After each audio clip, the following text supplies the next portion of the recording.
Class के लिए prepare होकर रखिए। टॉपिक वगैरह मैं आपको पहले डाल दूंगा, तो आप कोशिश ये कीजिए कि बुक में से या कहीं से भी इसको पढ़ सको आप, ठीक है ना।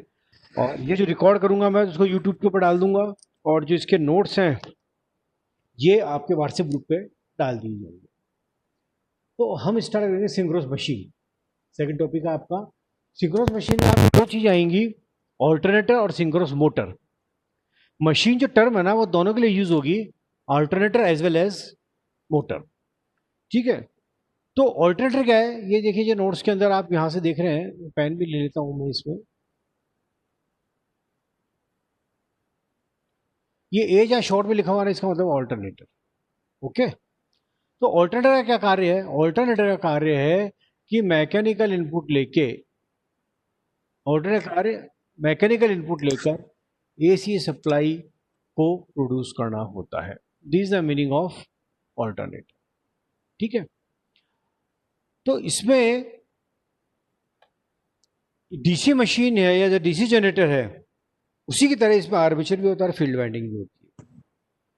लेकिन मुख्य अंतर यह है कि डीसी मशीन में क्या होता है या डीसी जनरेटर में क्या होता है कि फील्ड स्थिर रहता है तथा आर्मेचर घूमता है। डीसी मशीन में आपने पढ़ा होगा पिछली बार सेकंड ईयर में, राजकुमार जी ने पढ़ाया था आपको, कि इसमें क्या होता है, डीसी मशीन में फील्ड स्थिर रहता है और आर्मेचर वाइंडिंग रोटेट करती है, फील्ड सिस्टम आपका स्थिर रहता है। जबकि सिंक्रोनस ऑल्टरनेटर के अंदर, सिंक्रोनस मशीन में, या हम केवल ऑल्टरनेटर बोले, फील्ड सिस्टम रोटर के ऊपर रखा जाता है तथा आर्मेचर जो है वो स्टेशनरी होता है, ठीक है, स्थिर रहता है। जो हम वाइंडिंग का ये जो अरेंजमेंट करते हैं ना, जिसमें आर्मेचर आपका स्टेशनरी है और फील्ड आपका रोटेटिंग है, इसके कुछ एडवांटेज है, ठीक है।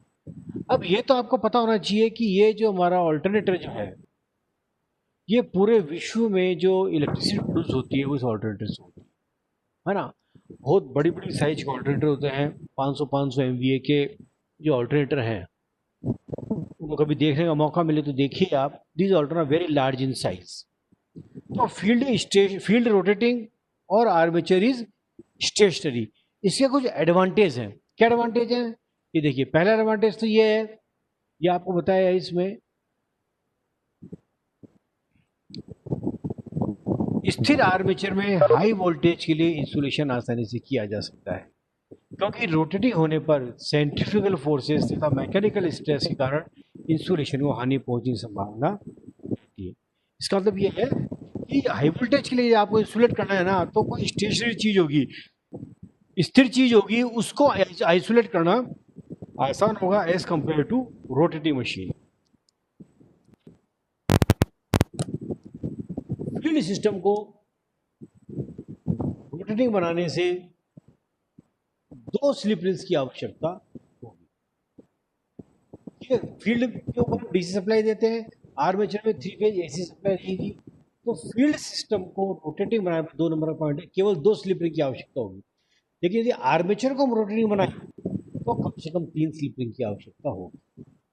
और पॉइंट है, फील्ड सिस्टम में करंट का मान कम होता है या करंट का लेवल कम होता है, जबकि आर्मेचर में करंट का मान बहुत अधिक होता है। तो यदि आर्मेचर को रोटेटिंग बनाया जाएगा, स्लिप रिंग पर बहुत अधिक करंट फ्लो होगा और स्पार्किंग के कारण उसके डैमेज होने की या जलने की संभावना अधिक होगी। चौथा है कि फील्ड सिस्टम आर्मेचर की तुलना में हल्का होता है, जिसे आसानी से अधिक स्पीड पर चलाया जा सकता है। फिफ्थ है, स्थिर आर्मेचर में वाइंडिंग की कूलिंग आसानी से की जा सकती है, क्योंकि कूलिंग के लिए एयर डक्ट्स स्थिर होते हैं। तो बेसिकली जो हम ये चाहते हैं ना कि स्थिर आर्मेचर हो और रोटेटिंग फील्ड हो। इसका बेसिक जो रीजन है वो इकोनॉमिक से जुड़ा हुआ है। इलेक्ट्रिकल में जनरेशन तो दोनों में किसी प्रकार से हो जाएगा। जनरेशन के लिए और आर्मेचर या कंडक्टर होना चाहिए और फील्ड होना चाहिए। एक को स्टेशन रखें, दूसरे को आप रोटेट करेंगे, तो आर्मेचर इलेक्ट्रिसिटी आपकी फेराडे के नियम से प्रोड्यूस हो जाएगी। लेकिन इकोनॉमिकल पॉइंट ऑफ व्यू से ऑल्टरनेटर के अंदर हमेशा फील्ड को घूर्णमान बनाया जाता है, रोटरी बनाया जाता है, तथा आर्मेचर को स्टेशनरी बनाया जाता है हमेशा। ये ध्यान रखना, ठीक है। एक छोटा सा एग्जांपल मैं अगर आपको बताऊं कि यदि हमारा 500 MVA का ऑल्टरनेटर है, तो इसके अंदर आप मानो अगर 11 की भी प्रोड्यूस कर रहे हैं हम, तो करंट इसके अंदर हो जाएगा 500 इंटू 10⁻³ अपॉन √3 इंटू 11। तो ये करंट लगभग आप देखिए 9-8 हज़ार एम्पियर के आसपास आएगा। एग्जैक्ट यदि आप बताऊँ मैं इसको आपको, 500 MVA का ऑल्टरनेटर है आपके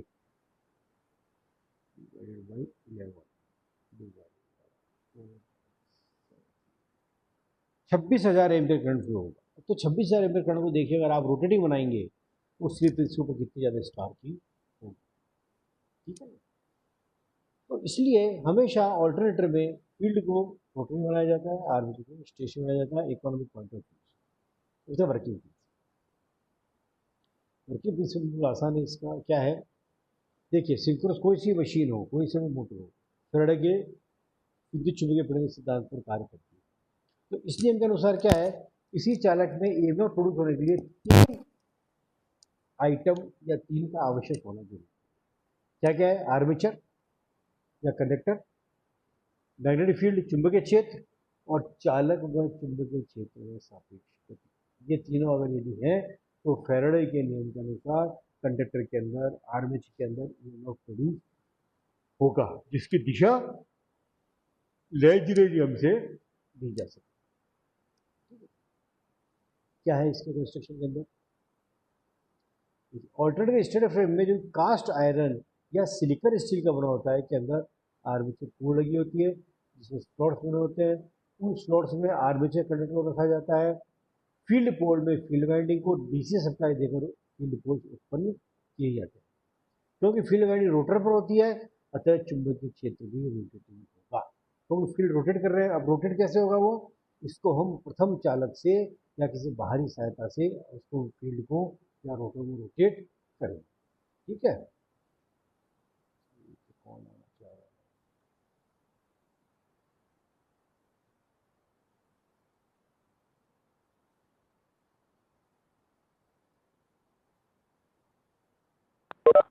ठीक है। तो फील्ड वाइंडिंग इसमें देकर उत्पन्न किए जाएंगे, और जो फील्ड वाइंडिंग रोटेटिंग रोटर पर है, तो क्षेत्र भी आपको रोटेटिंग होगा।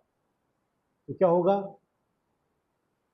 यह रोटेटिंग फ्लक्स जब स्थिर आर्मेचर को काटता है तो फैराडे के नियम के अनुसार इसमें ईएमएफ उत्पन्न होगा, E = -NdΦ/dt, ठीक है, जिसकी दिशा जो है वो फ्लेमिंग के राइट हैंड रूल से दी जा सकती है, ठीक है। और मैग्नेटिक पोल्स क्रमशः N व S पोलरिटी के होते हैं, अतः यह पोल्स आर्मेचर के अंदर जो ईएमएफ उत्पन्न करेंगी वह प्रत्यावर्ती नेचर का होगा, ऑल्टरनेटिंग नेचर का होगा, जिसकी आवृत्ति पोल की संख्या वह फ्रिक्वेंसी पर निर्भर, रोटर स्पीड पर निर्भर करेगी, जिसे निम्न ज्ञात किया जा सकता है। देखिए इस तरह से ये आपके रोटेट होगा। ये रोटर है, सॉरी ये रोटर है, इसके ऊपर हमने फील्ड वाइंडिंग लगा रखी है। तो ये रोटर जब रोटेट होएगा तो इसमें एन और एस चालक उत्पन्न होंगे, और ये जब एन चालक आर्मेचर को काटेंगे तो इसके अंदर जो ईएमएफ उत्पन्न होगा वो ऑल्टरनेटिंग नेचर का होगा, प्रत्यावर्ती प्रकृति का होगा, ठीक है। यहाँ पे जो इसकी आवृत्ति है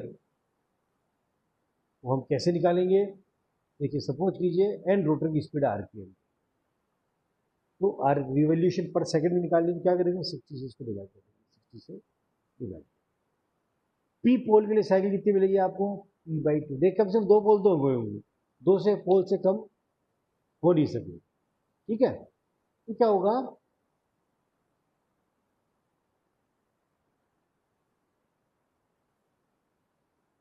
पी पोल के लिए साइकिल P/2 होगी। तो 1 सेकंड में कुल साइकिल कितनी मिल जाएगी, देखिए आपको ढंग से ये है revolution per second, revolution per second, और पी पोल में साइकिल कितनी है, P/2। तो 1 सेकंड, ये तो 1 सेकंड में इतने चक्कर काटेगा, तो 1 सेकंड में कुल साइकिल कितनी हो जाएगी, P/2 इंटू N/60। ये कितना हो जाएगा, F बराबर Pn/120, ठीक है। तो ये उसकी फ्रिक्वेंसी होगी ईएमएफ की, जिससे आपको ये ईएमएफ उत्पन्न हो रहा है। F इक्वल टू क्या होगा, Pn/120। आगे फॉर्मूला पहले पढ़ा हुआ होगा, मैं आपको वापस आ देता हूँ। तो साइकिल्स पर सेकंड क्या होंगे,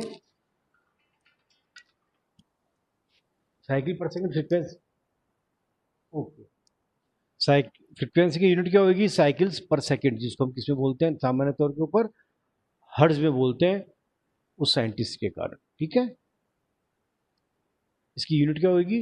हर्ट्ज होगी या साइकिल पर सेकंड आप कह सकते हैं। वैसे ओरिजिनल यूनिट साइकिल पर सेकंड है, लेकिन हर्ट्ज जो साइंटिस्ट था उसके ऑनर के ऊपर फ्रिक्वेंसी की यूनिट हमने हर्ट्ज है। अब इसका कंस्ट्रक्शन, ठीक है, कंस्ट्रक्शन में इसमें मुख्यतः दो ही पार्ट होंगे, स्टेटर और रोटर, या आर्मेचर और फील्ड। ठीक है, स्टेटर, स्टेटर का कार्य आर्मेचर कोर तथा आर्मेचर वाइंडिंग को सही स्थिति में रखने का होता है, लेकिन डीसी जनरेटर यह फ्लक्स को ले जाने का कार्य नहीं करता है। स्टेटर जो फ्रेम होता है सामान्य माइल्ड स्टील प्लेट को वेल्ड करके इस प्रकार बनाया जाता है, इसका क्रॉस सेक्शन एक खोखले बॉक्स की तरह हो। ठीक है, इसके अंदर आर्मेचर कोर जुड़ी रहती है, और कोर जो होती है स्पेशल मैग्नेटिक अलॉय वो लेमिनेट करके बनाया जाता है। लेमिनेट क्यों करते हैं? आपने डीसी मशीन में ही पढ़ा होगा, लेमिनेट करने से मशीन में होने वाले एडी करंट लॉसेस कम हो जाते हैं। यह लेमिनेशन जो है आपस में इंसुलेट होते हैं तभी लेमिनेशन कहलाएगा, और इसके बीच में एयर होल होते हैं, छोटी मशीन में एयर होल होते हैं, तो एक तरफ फैन लगा दिए जाते हैं, बड़े बड़े फैन लगा दिए जाते हैं, तो वो उसको हवा को फेंकता हो जाता है, तो जो आर्मेचर वाइंडिंग वो ठंडी हो जाती है। लेकिन अगर काफ़ी बड़ी मशीन है 500 MVA या उससे बड़ी यदि ऑल्टरनेटर आपके पास है, तो ऐसी मशीन के होल्स के अंदर closed circuit hydrogen cooling system होता है। क्या आप याद रख लीजिए लिखने में, क्लोज्ड सर्किट हाइड्रोजन कूलिंग। तो इसका मतलब ये है कि जब हाइड्रोजन फ्लो होती है, अभी नॉर्मल में तो क्या फैन लगाते हैं एयर फ्लो होगी, क्योंकि टेम्परेचर यदि बहुत ज़्यादा हो जाएगा उनका, तो फिर क्लोज सर्किट हाइड्रोजन कूलिंग हम वहाँ पर लगाएंगे। ठीक है, और 3 प्रकार के स्लॉट्स होते हैं सामान्य तौर के ऊपर, वाइड ओपन, ओपन और क्लोज, ये 3 तरह स्लॉट है। दिस वाइड ओपन, ओपन और एक close slot, depending upon the construction requirement. इनकी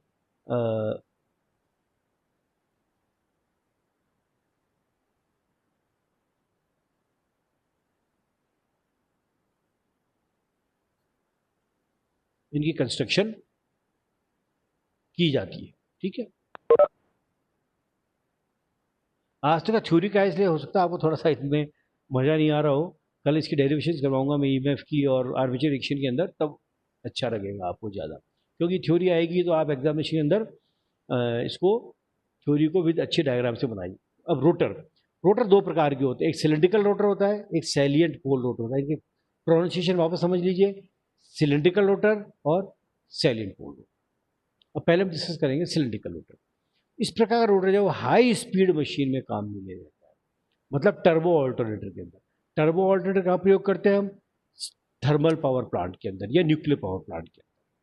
तो वहाँ पर जो ऑल्टरनेटर है उसकी स्पीड बहुत ज़्यादा होती है, ज़्यादा रखी जाती है। क्यों? क्योंकि जो टर्बाइन कनेक्टर होता है, जो स्टीम टर्बाइन होता है, उसकी स्पीड काफ़ी ज़्यादा होती है। तो थर्मल पावर प्लांट में या न्यूक्लियर पावर प्लांट में टर्बो ऑल्टरनेटर का प्रयोग किया जाता है, जिसके अंदर जो रोटर होता है वो सिलेंड्रिकल प्रकार का होता है। ये ध्यान रखिए, ऑब्जेक्टिव में भी पूछा जा सकता है, क्योंकि इसमें प्राय 2 या 4 ही पोल्स बनाए जाते हैं।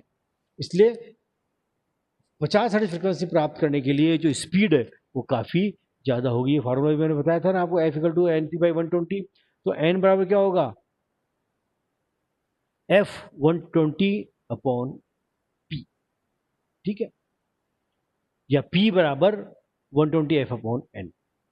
तो जितने कम नंबर ऑफ पोल होंगे ना, फीवी फ्रिक्वेंसी के लिए स्पीड आपको ज़्यादा चाहिए। ठीक है, तो सिलेंडर रोटर में 2 या ज़्यादा से ज़्यादा 4 पोल लगाए जाते हैं, बस 2 या 4 पोल बनाए जाते हैं। परिधीय वेग को कम करने के लिए रोटर का व्यास कम तथा अक्षीय लेंथ अधिक रखी जाती है। ये भी ऑब्जेक्टिव क्वेश्चन है कि सरकमफ्रेंस वेलोसिटी को कम करने के लिए क्या होता है, रोटर का डायमीटर है, व्यास को कम रखा जाएगा और उसकी अक्षीय लंबाई ज़्यादा रखी जाएगी। तो डायमीटर, रोटर लंबा तो होगा लेकिन उसका जो डायमीटर होगा ना वो थोड़ा छोटा होगा। रोटर की शाफ्ट को फोर्ज करके एक पीस का बनाया जाता है। रोटर की बाहरी परिधि पर फील्ड वाइंडिंग के लिए स्लॉट बनाए जाते हैं। बड़ी मशीन में निकल क्रोमियम मोलिब्डेनम स्टील का प्रयोग किया जाता है। ये तो मेटेरियल का नाम है, निकल क्रोमियम मोलिब्डेनम स्टील का प्रयोग किया जाता है। रोटर की परिधि में लगभग 2/3 भाग में स्लॉट्स होते हैं तथा 1/3 भाग में अनस्लॉटेड होता है, ठीक है, जो कि पोल सेंटर का कार्य करता है। स्लॉट्स दो प्रकार के बनाए जा सकते हैं, रेडियल स्लॉट्स या पैरेलल स्लॉट्स। अब इसके स्पेशल फीचर क्या है सिलेंड्रिकल रोटर के? सिलेंड्रिकल रोटर के स्पेशल फीचर्स है, इसका डायनेमिक बैलेंस बहुत अच्छा होता है, चलने में आवाज़ कम होती है, विंडेज लॉसेस कम होते हैं, डैम्पर वाइंडिंग की आवश्यकता नहीं होती है। डैम्पर वाइंडिंग क्या होती है मैं आपको सिंक्रोनस मोटर पढ़ाऊंगा जब बताऊंगा आपको। एयर गैप लगभग समान होता है या यूनिफॉर्म होता है, और सिलेंड्रिकल रोटर का प्रयोग थर्मल पावर स्टेशन में, थर्मल पावर प्लांट में हाई स्पीड स्टीम टर्बाइन के साथ किया जाता है। ये दो टाइप के स्लॉट हैं। ये पैरेलल स्लॉट है, जो ये एक्सेस है हमारी, इस एक्सेस के स्लॉट सारे सारे पैरेलल हैं, ठीक है, जबकि इसके अंदर जो है रेडियल स्लॉट्स। अब देखिए 2/3 में तो स्लॉट बने हुए हैं जो फील्ड वाइंडिंग की जाएगी, और 1/3 जो पोर्शन है ये अनस्लॉटेड है, जो कि पोल सेंटर का कार्य करेगा। अब salient pole rotor, salient pole rotor जो है इस प्रकार के रोटर की अक्षीय लंबाई कम होती है लेकिन व्यास ज़्यादा होता है, तो डायमीटर इसका बहुत ज़्यादा होगा लेकिन इनकी एक्सियल लेंथ होगी ना वो कम होगी, ठीक है। इनकी स्पीड, हाई स्पीड पर चलाने से विंडेज लॉस अधिक होते हैं तथा नॉइज़ भी अधिक होती है, इसलिए इस प्रकार के पोल्स की संरचना में सुदृढ़ नहीं बनाई जा सकती, इसलिए इसमें पोल की संख्या है वो अधिक रखी जाती है। जब पोल की संख्या अधिक रखी जाएगी तो सीधी सी बात है इसकी स्पीड काफ़ी कम होगी, इसलिए इनका जो उपयोग है वो हाइड्रो पावर स्टेशन में हाइड्रो टरबाइन के साथ किया जाता है, ताकि इसकी लो स्पीड होती है तो वो टरबाइन के साथ इसकी मैचिंग हो जाती है। तो स्पीड कम अधिक रखे जाएंगे तो पोल्स की संख्या अधिक बनाई जाती है, 6 से 40 पोल्स रखे जाते हैं, तो अधिक पोल से कारण से स्पीड कम हो जाएगी। N = 120F/P होता है, ठीक है। तो पोल्स भी जो है स्टैटर की भांति लेमिनेट किए जाते हैं। पोल्स के बाहर निकला हुआ भाग फील्ड वाइंडिंग को आधार प्रदान करता है। पोल्स के ऊपर, फेसेस के ऊपर डैम्पर वाइंडिंग लगाई जाती है, जिसका प्रयोग मशीन को हंटिंग से रोकना व प्रारंभ करने में होता है। तो ये हंटिंग फिनोमिना और स्टार्टिंग इससे काम में ली जाएगी, ये जब मैं सिंक्रोनस मोटर पढ़ाऊंगा तब आपको। तो इस प्रकार के रोटर में पोल्स का पोल चू पोल पिच का 2/3 होते हैं। इस प्रकार संरचना में एक एयर गैप यूनिफॉर्म नहीं रहता। ये देखिए ये सब कंस्ट्रक्शन है। देखिए अगर मैं, ये तो आपको हो गया फील्ड पोल्स, ठीक है, और अगर आर्मेचर में बनाता हूँ, देखो इसका एक बार आपको और बेटर, ये सपोज करो आर्मेचर, ये इसका आर्मेचर, ठीक है। तो अब आर्मेचर में क्या होगा, देखिए यहाँ एयर गैप है वो कम मिनिमम है, पोल सेंटर के ऊपर एयर गैप मिनिमम है, जबकि दो पोल के बीच में एयर गैप है ये मैक्सिमम। यहाँ एयर गैप ज़्यादा है, मैक्सिमम एयर गैप आ रहा है लिखा हुआ। ये पोल सेंटर में न्यूनतम एयर गैप, ये देखिए न्यूनतम एयर गैप आपको लिखा, ये रोटर शाफ्ट है, ठीक है। ये फील्ड वाइंडिंग, ये जो है ना, ये 1 2 3 4, ये क्या है, ये फील्ड वाइंडिंग।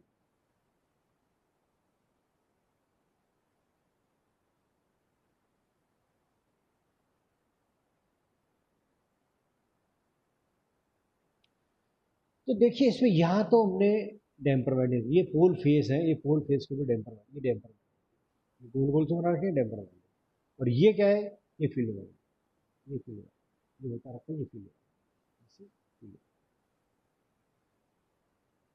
ठीक है ना, ये डीसी और फील्ड।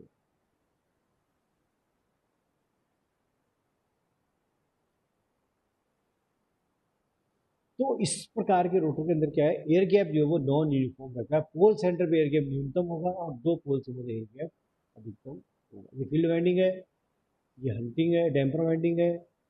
तो इस प्रकार के जब देखिए ये एयर गैप को यूनिफॉर्म करने के लिए जितने ज़्यादा पोल्स की संख्या होगी एयर गैप आपका उतना ही यूनिफॉर्म होगा, और जितनी ज़्यादा पोल्स की संख्या होगी तो उतने इसकी स्पीड जो है वो कम होगी।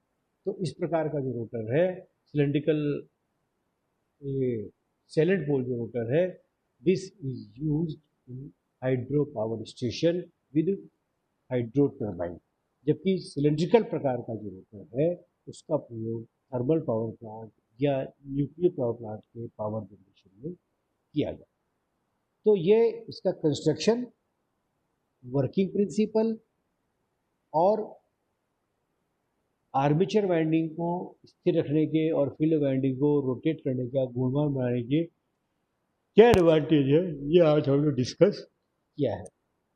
कल जो क्लास होगी उसके अंदर ईएमएफ इक्वेशन और की करवाई जाएगी आपको, और वाइंडिंग फैक्टर्स। देखिए हर बार ईएमएफ इक्वेशन या वाइंडिंग फैक्टर्स में से क्वेश्चन जरूर आता है। तो आप इसको पढ़ लीजिए, थ्योरी पढ़ लीजिए इसकी। आज मैं भी इसको व्हाट्सएप पर डाल दूंगा, ठीक है ना, और यूट्यूब पे भी इसको अपलोड कर दूँगा। कल बाकी साथियों को भी बोल दीजिए कि ज़्यादा से ज़्यादा क्लास के अंदर आए, ठीक है ना। तो ये थ्योरी आप पढ़ लीजिए सारी की सारी, इसमें कोई ऐसी विशेष बात नहीं है। कंस्ट्रक्शन है सिंपल, और वर्किंग प्रिंसिपल भी आसान है इसका। बस एग्जाम में जब ये कंस्ट्रक्शन और वर्किंग प्रिंसिपल आए तो आप क्या है कि आप उसको पेन और पेंसिल से ढंग से बनाइए, ठीक है ना। तो मैं आशा करता हूँ कल ज़्यादा बच्चे क्लास के अंदर, ठीक है, ओके। समझ में आएगा कुछ थोड़ा बहुत भाई? चलो ठीक है, ओके।